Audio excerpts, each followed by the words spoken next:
Have you ever mumbled that under your breath? Don't worry, I'll keep your secret. We all feel that from time to time. But what if I told you there's a way to find joy and contentment in what you do? My name's Vergia Davidson. I'm a mental health consultant. I help to keep top performers happy at work.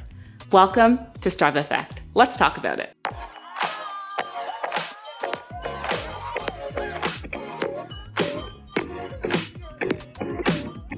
Let's face it, the struggle is really real.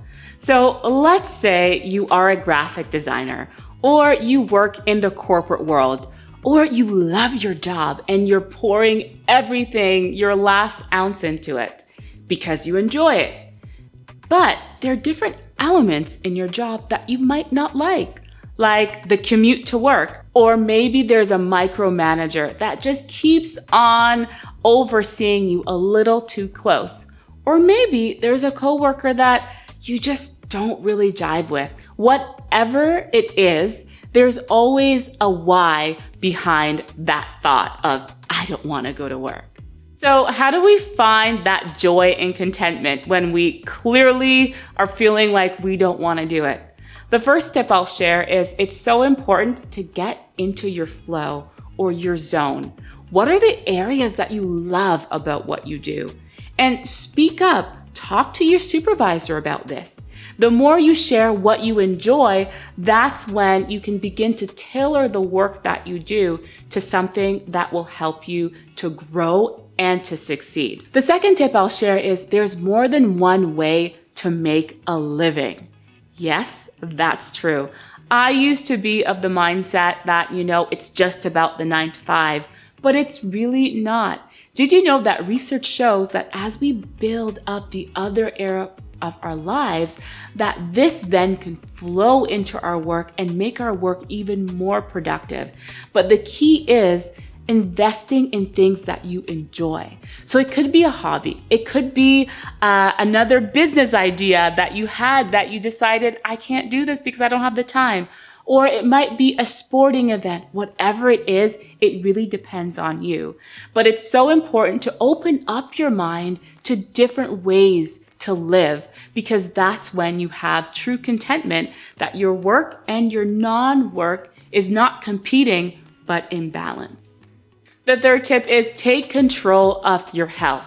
When you choose to prioritize your sleep, when you choose to exercise or move or add movement into your day-to-day, when you choose to connect with the people around you, when you choose to put your health first, you'll notice your productivity starts to increase, your focus increases, and your ability to start to enjoy what you do is helpful. But it's so important to remember that first tip, to talk about it, to share the joys of what you like about work and the things that you like about outside of work, and also share the things that you don't enjoy about work. Because it might be just a simple tweak from your supervisor to say, hey, maybe you can do it this way. Maybe you can try that. So then you can begin to work smarter.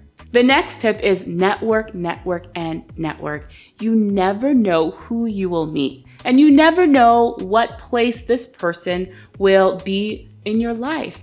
So take the time at work to talk to the colleagues around you. Take the time to build the relationships, because as I said, a lot of the times it's the people that have the connection that succeed or go further. It's not necessarily that they have all the skills. It's just that they're working smarter. What is it that I really love about my job? What is it that I do not like about my job? What is it that I can learn or get better at? What is my ideal way of working?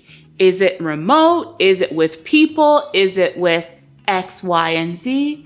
Try to figure it out, because it's hard to convince someone of something you cannot even convince yourself of. What are your interests and your passions?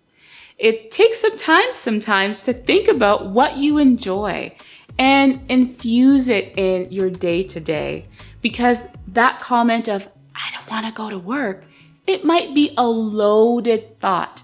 But if you have the things that you enjoy, write it down and make a list because then you can go back to it and say, have I been going to the gym? Have I been connecting? Have I been playing soccer? Have I been doing all these things that I actually enjoy? And the last tip I'll share is dream big. The bigger, the better. And you might not get everything you dream, and that's okay. But the idea behind this is taking off the rails. I was actually challenged in the last few weeks to dream about something that's about to happen. It was actually hard for me because every time I dared to dream, something practical came in my mind in terms of price, in terms of this doesn't make sense. And it was actually sad to actually realize that this was a lot harder than I thought.